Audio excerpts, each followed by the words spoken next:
G'day all, welcome back. We're back on the internet together again. Today we're talking net zero, climate change. Let's jump into it.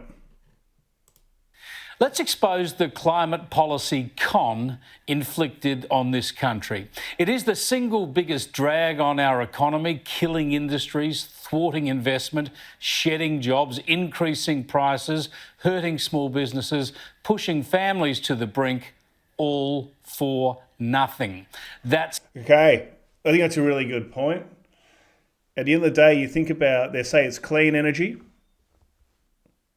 It's far better than coal, steam, power stations.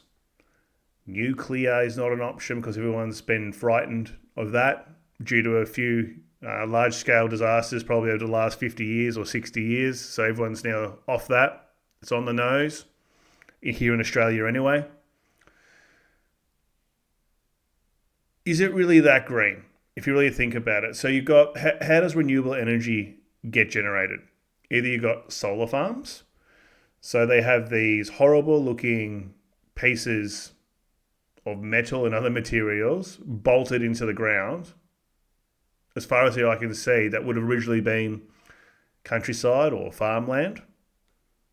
Yeah, that's environmentally friendly, isn't it? Then you've got offshore wind.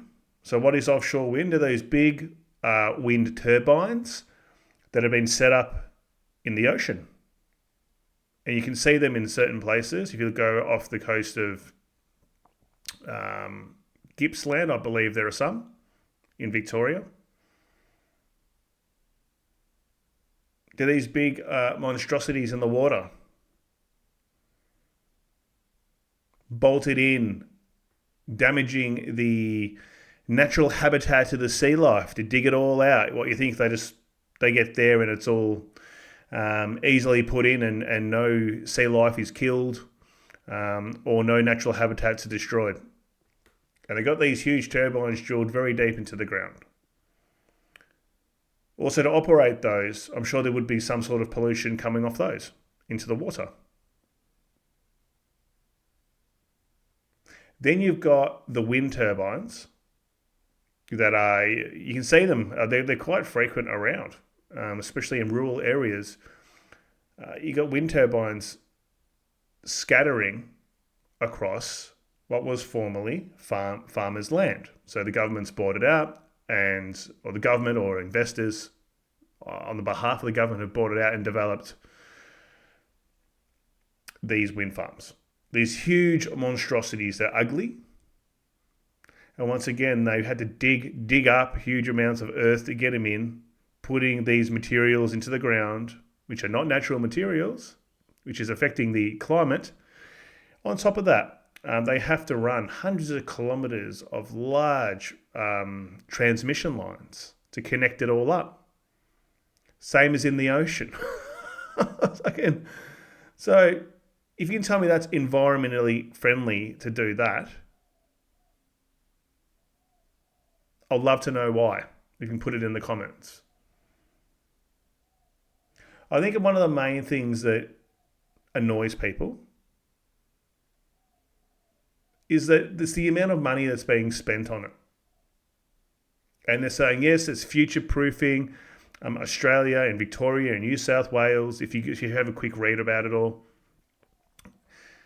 it's future-proofing the electricity supply from, into the future for the next generation. So we're not going to get any real benefit of it now. There isn't too much. It's all in its infancy. There's a lot of big projects that are starting to kick off. They're in the billions of dollars per year that are 20, 30-year projects. So where does that money come from? Taxpayers. We're paying for all of that for no real immediate benefit. But even so, let's think about what's the real benefit in the future going to be? Is electricity going to be cheaper? I don't believe it will be. They say it's going to be cheaper down the line. How's it going to be cheaper when these asset owners, so the people who build and operate these wind farms, solar farms, etc., they need to get their money back. And so they either do that by charging the distributors, who are your retail electric providers, a lot more cost a higher price. Guess what happens there? You're paying more. So really, at the end of the day, it's virtue signaling to cost taxpayers a bunch of money, and then in the future, to have continually rising electricity prices. Like, they're taking the piss at the moment with it. I don't think they're going to calm down. I can't see how it's going to be cheaper. These private investors need to recoup their investment, and they're going to be doing that through you. That's the killer point. It is all for nothing. It delivers zero environmental benefit. It is all pain for us, and the only gain is for China, which enriches itself using our coal and iron ore to make the steel turbines and solar panels that it sends back to us. They must laugh at our self-harm. But predictably, when the government tried to scare us witless about global warming yesterday, it found willing accomplices in most of the media. A landmark report on the consequences of rising emissions. The cost of inaction will always outweigh the cost of action. If climate change can't be limited, the report warns by 2050, 1.5 million Australians will be at risk from rising sea levels. The report also warns if global temperatures rise by 3 degrees, heat-related deaths will quadruple in Sydney alone by more than 400 a year, and millions of days of work will be lost in agriculture, construction and mining. Outer suburbs and regional communities the most at risk. It reinforces the fact that we need to act and act in a serious way with the transition. What an absolute load of codswaddle. Absolute rubbish. So what are you saying?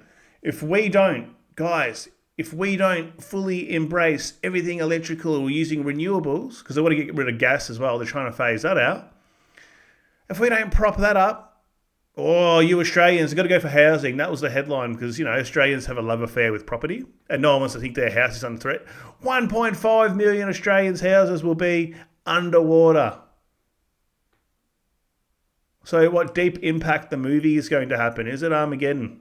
It's going to rain down from the sky. There's going to be bushfires and cyclones and your house will be uninsurable.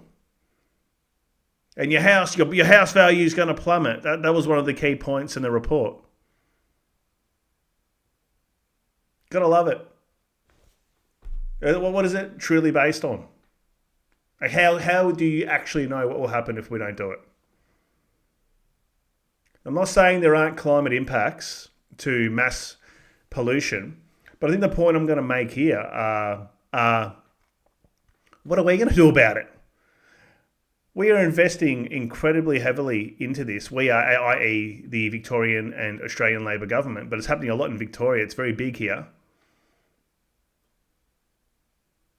To virtue signal and meet our 2030 and 2050 targets and all that sort of stuff, when we are probably less than 1% of pollution. What is that even going to do? What is it going to do for the grand scale of this planet? You got India, you got China. Are they doing renewable energy, investing in it? No, they're just going ahead building more nuclear. Why? Because it works and it's cheap. Cheaper than all of this. More reliable than all of this. The technology is still developing to be able to even store all of this energy reliably, this renewable energy reliably, en masse and get it into the grid. So it's like running before you can even walk. A climate change report predicts heatwave deaths will soar in Western Sydney, farming will be less profitable and government budgets will be drained. The Albanese government warns every single Australian will The government budget is already drained. What are you talking about? Guys, there's going to be fires. Everyone's going to die of heat-related causes. Your house is going to be underwater. Think about this media positioning here. You get people who just take the absolute word of the government and the mainstream media news as gospel. I'm not saying Sky News is the pinnacle and the most truthful source of information. Every outlet has their agenda, but I believe they're just a lot more common sense. And I believe that why I watch a lot of Sky News and talk about Sky News, straight to the point, and I will say what majority of people are afraid to say. I think it's probably the most objective source of news. Affected. Australian Climate Service modelling of 3 degrees by 2090 would see heatwave deaths increasing by 300% in Melbourne and Perth, 400% in Western Sydney. A high-level snapshot of Australia's exposure to climate change has warned that millions of people will be at risk from rising sea levels and more will die from heat waves. The alarming report will likely spur the government into setting an ambitious emission reduction target for 2035.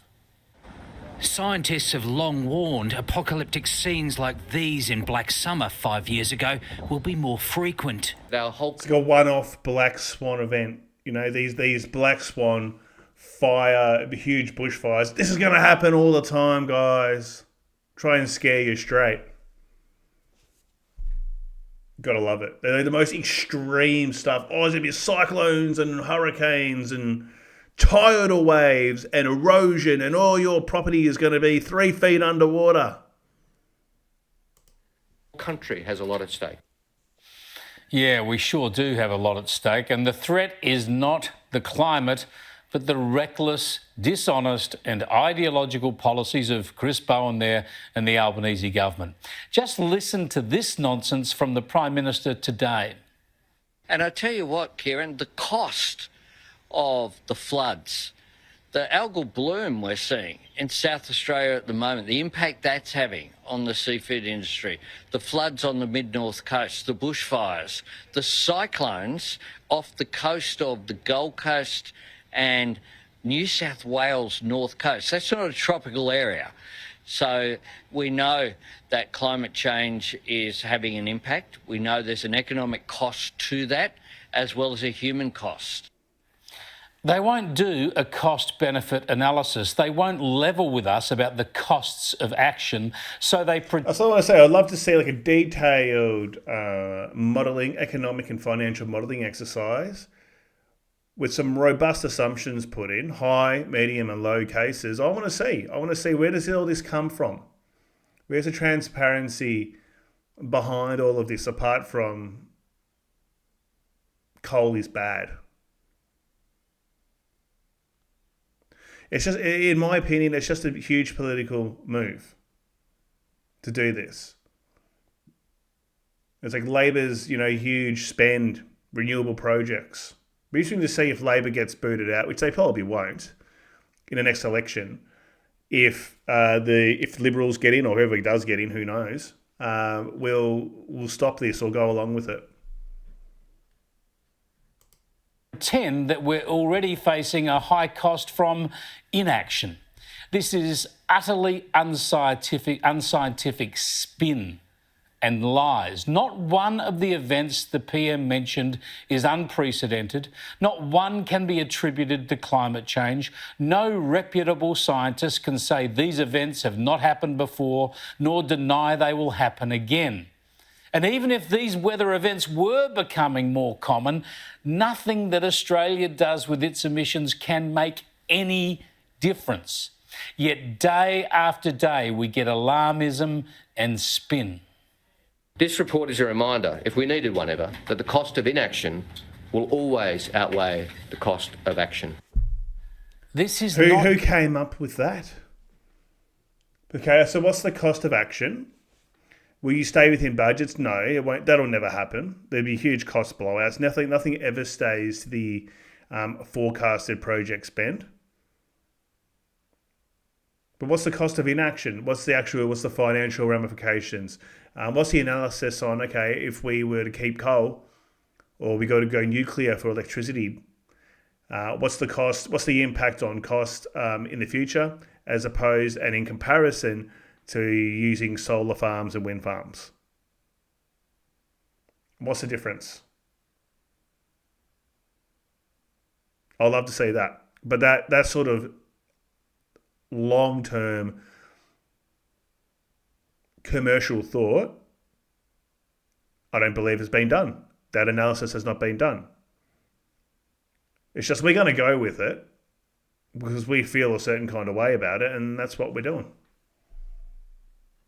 That's the thing about these huge infrastructure programs and things that are going to cost like massive amounts of money. There should be a referendum on that because that is a very transformative thing to do.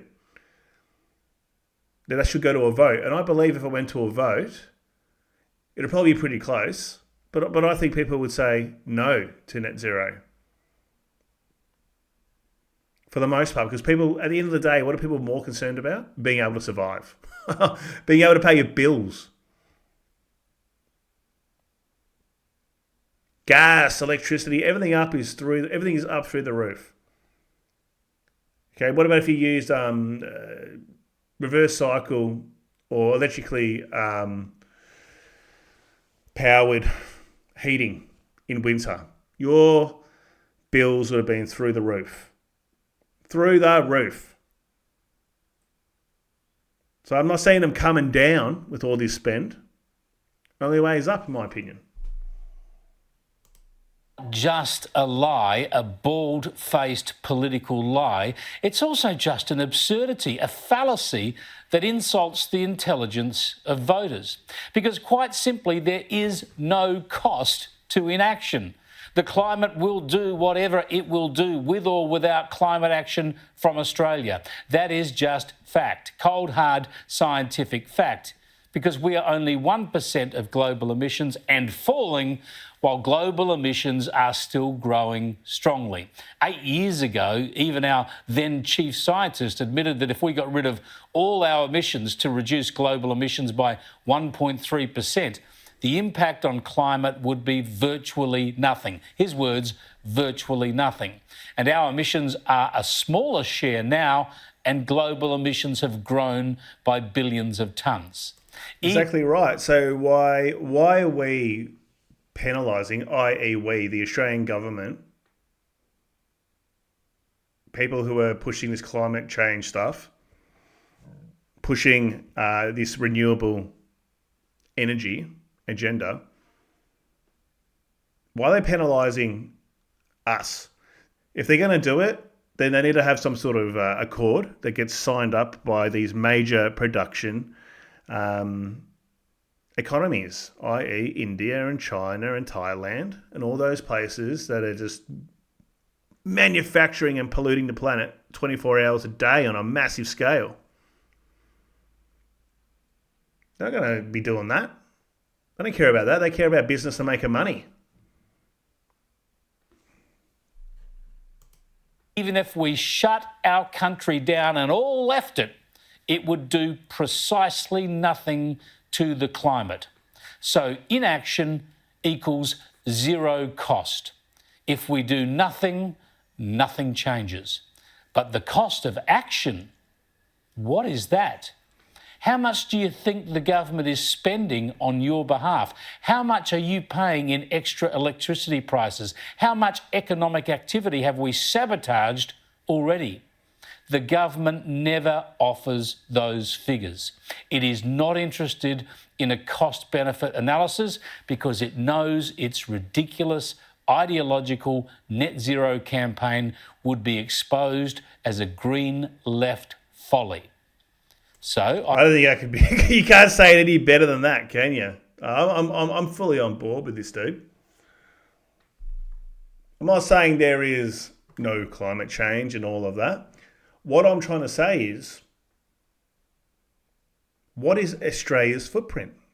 Nothing. We're just a little island or a big island in the middle of the ocean. What we do doesn't matter. It does not impact the world. We think we're important. We're saving the world over here. Inconsequential. Let's talk about electricity prices. If you want to rant about that, a quick one. So what was Albo and the Labor campaign? We're bringing down the cost of living.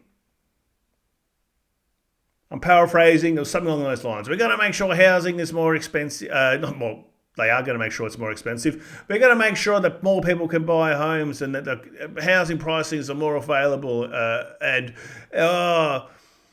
electricity prices, we're going to give you $200 a year to offset your probably $1,000 increase in electricity due to our policies. But we're gonna make life more affordable for all you punters. Just vote. We're not going to tell you how we're actually going to do it, like commercially. We're going to do it, everybody. And everyone went and voted, and there you go. Here we are. I used AI today to get some rough estimates. And here's what ChatGPT found. Over the last decade, it says federal and state governments have spent more than $30 billion on climate and energy schemes. And then there's at least $12 billion for Snowy 2.0. So there's a total cost of more than $42 billion from governments to start with. Add to that at least $70 billion and probably $100 billion in private investment in renewables and batteries, which all has to be paid back in higher prices by us. So you There we go. So what did I say? What was the high case? Around about $140 billion.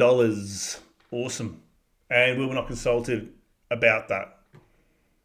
Because we're just taxpayers.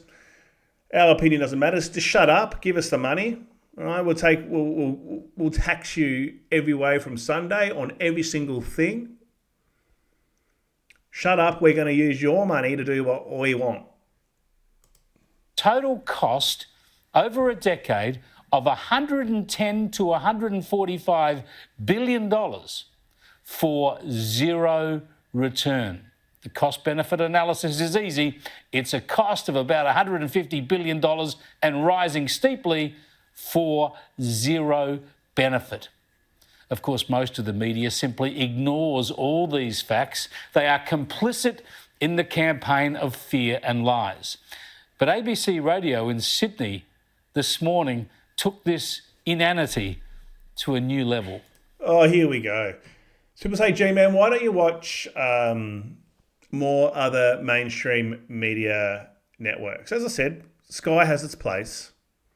In my opinion, I think they're the most common sense.